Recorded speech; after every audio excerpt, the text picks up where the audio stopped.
Hey everyone, welcome back to our channel prime learning. This your educator Bharti Sharma. आज इस video में हम बात करने वाले हैं पीएचडी एडमिशन नोटिफिकेशंस के बारे में, जो कि आपकी आईआईटी दिल्ली द्वारा इनवाइट करी गई है।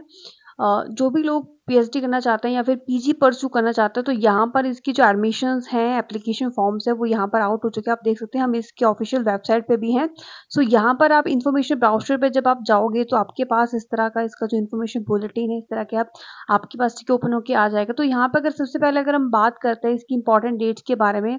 कि जो एप्लीकेशन की इंपॉर्टेंट डेट्स है, what are the important dates, right. So आपकी जो एप्लीकेशन फॉर्म्स है फॉर योर पीएचडी एडमिशन या फिर पीजी एडमिशन के लिए, यहाँ पे 21 मार्च यानी कि आज से ही एप्लीकेशन फॉर्म फिलअप होना शुरू हो चुके हैं। और इसकी जो लास्ट डेट है एप्लीकेशन फॉर्म फिलअप की, आपकी 11 यहाँ पे रहने वाली है अप टू 4 PM। एंड जो भी आपका रिटन एग्जामिनेशन होगा या फिर इंटरव्यू जो भी होंगे, वो आपके मई 13 से लेकर के जून 15 के बीच में यहाँ पर कंडक्ट करवाए जाएंगे। एंड उसके बाद जो भी ओरिएंटेशन होगा न्यू पीजी स्टूडेंट्स का, राइट, वो जो आपका 18 जुलाई को आपका ओरिएंटेशन है। एंड रजिस्ट्रेशन जो होगी पीजी स्टूडेंट्स की, यहाँ पर जुलाई 18 से लेकर के 19 जुलाई के बीच में है। एंड जो कमेंसमेंट ऑफ क्लासेस है वो आपकी जुलाई 23 से यहाँ पर स्टार्ट हो जाएंगी, राइट। अब हम बात करते हैं इसके एलिजिबिलिटी क्राइटेरिया के बारे में। अगर आप पीएचडी में भी एडमिशन लेना चाहते हैं, तो what should be the eligibility criteria, what will be the eligibility criteria, right. First of all अगर हम बात करते हैं, तो मिनिमम क्वालिफिकेशन आपके पास क्या होनी चाहिए अगर आप फुल टाइम पीएचडी प्रोग्राम में यहाँ पर परस्यू करना चाहते हैं। सो अगर आप जो है, ठीक है, अगर आपके पास एमटेक है, एमई है, एमडी या फिर एमबीए है, ठीक है, कैट क्वालिफाइड है, ठीक है, तो आपको जो है अपनी जो पीजी है उसमें एटलीस्ट आपके 60% मार्क्स जो है आपके होने चाहिए अगर आप पीएचडी के लिए अप्लाई करना चाहते हो।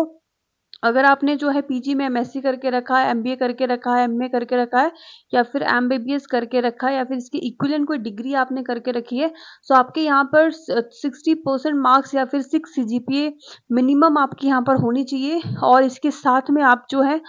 इधर कोई एक नेशनल लेवल एग्जामिनेशन आपका यहाँ पर क्वालिफाइड होना चाहिए, इधर योर गेट, सीएसआर नेट या फिर यूजीसी नेट, जेस्ट,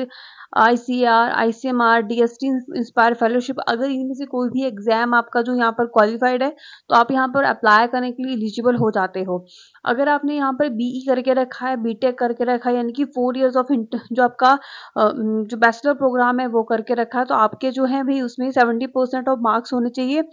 और या फिर आपके 7 सीजीपी यहाँ पर होनी चाहिए, साथ में आपके गेट या फिर जेस्ट या फिर सीएसआर, यूजीसी नेट या फिर सीट, आईसीआर, डीएसटी, इनमें से कोई एक नेशनल लेवल एग्जामिनेशन आपके पास यहाँ पर क्वालिफाई होना चाहिए अगर आप पीएचडी के लिए यहाँ पर अप्लाई करना चाहते हो, ठीक है। अगर हम बात करते हैं एग्जामिनेशन रिलैक्सेशन के बारे में, तो जो भी एससी एसटी पीडब्ल्यूडी कैंडिडेट्स हैं, उनको जो है भाई यहाँ पर पीजी में आपके 60% से लेकर के 55% आपके यहाँ पर, मतलब 55% तो तक जो है आपको यहाँ पर जो है रिलैक्सेशन आपको यहाँ पर दिया जाता है, यानी कि मिनिमम आपके 55% मार्क्स आपके पीजी में होने चाहिए, राइट। अब हम बात करते हैं, ठीक है,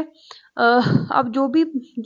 for the purpose of short listing, अब शॉर्ट लिस्टिंग का जो भी पर्पज, जो प्राइमरी मेथड जो रहेगा भी यहाँ पे इवेल्युएशन होगा। और जो भी आपकी एग्रीगेट परसेंटेज बनेगी, जो भी इंस्टीट्यूट जो होगा, ठीक है, वो मतलब जो भी आपकी क्वालिफाइंग डिग्री है will be use by IIT Delhi for determining what ever the candidate meet the final shortlist requirement और नॉट, यानी कि आपकी जो भी आपका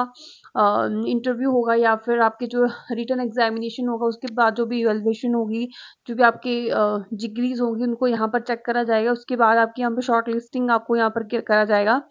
ठीक है। सो अगर आप जो है फॉर असिस्टेंटशिप पर्पज के लिए अप्लाई करते हैं विद एमबीबीएस क्वालिफिकेशन, तो आपकी जो यहाँ पर डिग्री है इक्वलेंट टू एमटेक हो जाती है। और यहाँ पे पीएचडी प्रोग्राम फॉर सेंट्रल, ठीक है, सेंटर ऑफ बायोमेडिकल इंजीनियरिंग के लिए आप यहाँ पर अप्लाई कर सकते हैं। अगर आप जो है एमए डिग्री आपके पास है,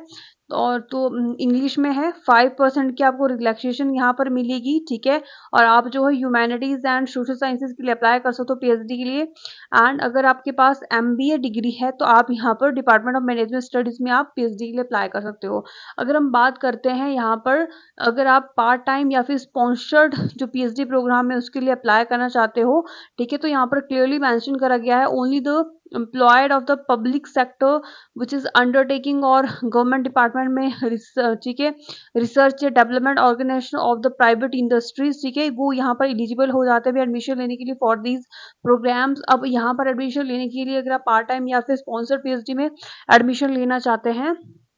ठीक है, तो आपके पास क्या क्वालिफिकेशन होनी चाहिए, तो आपके पास जो आपकी मास्टर है आपकी एमई या फिर एमटेक या फिर MS research MD MDS,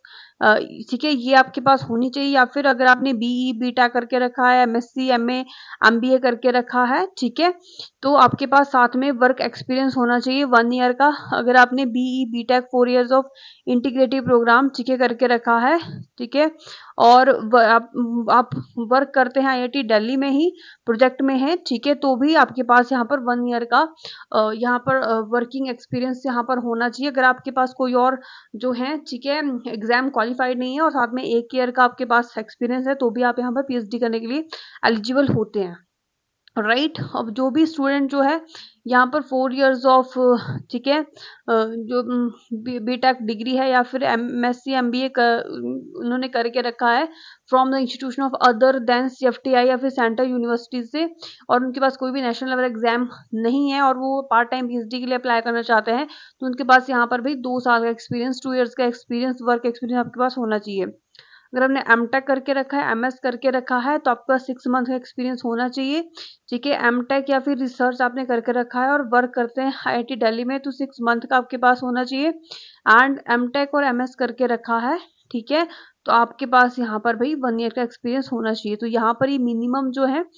qualification जो है आपकी यहाँ पर बताई गई है। बाकी आप जो है इसके पीडीएफ में डिटेल में यहाँ पर इसके बारे में आप पढ़ सकते हैं, राइट। अब यहाँ पर ड्यूरेशन ऑफ प्रोग्राम पूछा हुआ है, तो मिनिमम ड्यूरेशन ऑफ द जो registration required for the student with MTech है और इक्विवेलेंट क्वालिफिकेशन ये 2 ईयर्स की है, और वहीं पर बीटेक जो है भाई यहाँ पर क्वालिफिकेशन इसकी 3 ईयर्स की होनी चाहिए, और जो भी कैंडिडेट्स है they are allowed to maximum 7 year submission of thesis यहाँ पर बोला गया है, ठीक है, मैक्सिमम आपको 7 ईयर्स यहाँ पर मिलता है। अगर आप एमटेक या एमएस करना चाहते हैं तो भी ठीक है, आप इसको ठीक है ध्यान से एक बार देख सकते हैं, डिटेल में आप इसको देख सकते हैं। हम ओनली पीएचडी के बारे में यहाँ पर डिटेल में डिस्कस जो है यहाँ पर करने वाले हैं। जो भी एमटेक करना चाहते हैं, एमएस करना चाहते हैं, ठीक है, इसको एक बार आप डिटेल में खुद पढ़ सकते हैं, राइट। अब हम बात करते हैं, ठीक है, अब जो आपके रिसर्च एरियाज हैं, ठीक है, आप कौन कौन से रिसर्च एरियाज में जो है वो पीएचडी परस्यू करना चाहते हैं, कर सकते हैं आईआईटी दिल्ली में, उसके बारे में यहाँ पर अगर हम देखें तो यहाँ पर डिफरेंट डिपार्टमेंट्स आपको दिए गए हैं, ठीक है। डिपार्टमेंट ऑफ अप्लाइड मैकेनिक्स है यहाँ पर, ठीक है, यहाँ पर डिफरेंट रिसर्च एरियाज हैं। अगर हम बात करते हैं department of biochemical engineering and biotechnology के बारे में, तो यहाँ पर देखिए आप माइक्रोबायोलॉजी एंड एंजाइम इंजीनियरिंग में आप जो है पीएचडी परस्यू कर सकते हैं, bio separation and down stream processing में कर सकते हैं, मेटाबॉलिक इंजीनियरिंग में कर सकते हैं, एनिमल एंड प्लांट जो मैमेलियन सेल कल्चर है, या फिर एनवायरमेंटल बायोटेक्नोलॉजी है, बायोकेमिस्ट्री मॉलिक्यूलर बायोलॉजी है, बायोइन्फॉर्मेटिक्स एंड जीनोमिक्स है, बायोफोटोनॉमिक्स है, एग्रीकल्चर माइक्रोबायोलॉजी, इलेक्ट्रो माइक्रोबायोलॉजी, या फिर माइक्रो बायोमाइक्रोफ्लूइडिक्स है, थ्योरेटिकल एंड कंप्यूटेशन बायोफिजिक्स है। तो आप ठीक है इन सब एरियाज में यहाँ पे पीएचडी परस्यू करना चाहते हैं। Department of civil and environment engineering यहाँ पे डिपार्टमेंट, आप यहाँ से पीएचडी परस्यू कर सकते हैं जो भी सिविल इंजीनियरिंग वाले स्टूडेंट्स हैं। और डिपार्टमेंट ऑफ केमिकल इंजीनियरिंग है यहाँ पर, department of computer science and engineering है, उसके बाद ठीक है डिपार्टमेंट ऑफ केमिस्ट्री है, डिज़ाइन है, डिपार्टमेंट ऑफ इलेक्ट्रिकल इंजीनियरिंग है, and then your department of energy social energy science and engineering है, department of humanities and social sciences है, मैथमेटिक्स है, मैकेनिकल इंजीनियरिंग है, राइट। एंड यहाँ पर मटेरियल साइंस एंड इंजीनियरिंग का department है, physics का डिपार्टमेंट है, और यहाँ पर देखिए अगर हम बात करते हैं ठीक है बायोलॉजिकल साइंसेज के बारे में, सो बायोलॉजिकल साइंसेज वाले जो स्टूडेंट्स हैं भाई वो कहाँ पर जो हैं और अप्लाई कर सकते हैं, कौन से डिपार्टमेंट से पीएचडी कर सकते हैं।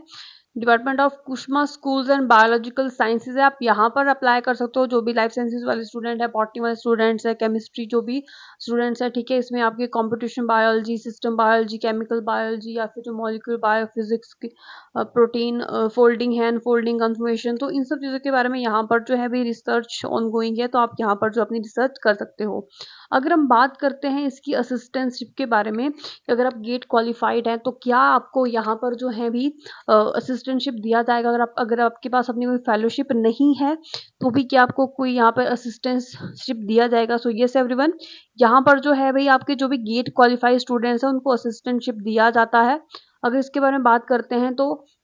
अब इनका असिस्टेंटशिप जो होता है वो इक्विवेलेंट होता है जो भी स्टूडेंट्स क्वालिफाइड, मतलब जिनके पास अपनी फेलोशिप होती है उतनी ही फेलोशिप इन स्टूडेंट्स को भी दी जाती है। राइट, अगर हम बात करते हैं, आप यहाँ पर देखिए देख सकते हो जो फाइनेंशियल असिस्टेंटशिप और सपोर्ट है पीएचडी प्रोग्राम के लिए, ठीक है, scheme for the award of the teaching research assistantship provide for the financial assistantship to the student exist. Right, अब ये जो होते हैं ये स्कीम जो भी नॉन स्पॉन्सर स्टूडेंट्स है who admitted on the full time basis of the consider award of the teaching या फिर research assistantship, there rate are been significantly enhanced by, ठीक है, MOE recently and are indicated, ठीक है, जो assistantship amount है, ठीक है, वो यहाँ पर भी आपको कितना दिया जाता है, ठीक है, फर्स्ट 2 ईयर्स के लिए आपको 37,000 यहाँ पर दिया जाता है, नेक्स्ट 3 ईयर्स के लिए आपको 42,000 आपको यहाँ पर दिया जाता है। इसके लिए आपको जो है यहाँ पर जो 8 आवर्स पर वीक जो है अपने, ठीक है, यहाँ पर देने पड़ते हैं, राइट, फॉर असिस्टेंटशिप, ठीक है। अब हम बात करते हैं कि कितने गेट स्कोर जो हैं, ठीक है, आपको लोगों के लिए रिक्वायर्ड हैं। अगर आप गेट के बेसिस पे जो है आईआईटी दिल्ली में जो है एडमिशन लेना चाहते हैं तो एटलीस्ट आपको कितने गेट स्कोर जो हैं आपके होने चाहिए, तभी आप लोग जो हैं शॉर्टलिस्ट यहाँ पर हो सकते हैं। राइट, तो यहाँ पर जो है जो भी आपका एमटेक प्रोग्राम है उनके लिए भी यहाँ पर गेट स्कोर दिए गए हैं। राइट, जो भी आपके बायोमेडिकल इंजीनियरिंग है उसमें 450 जनरल कैटेगरी के लिए,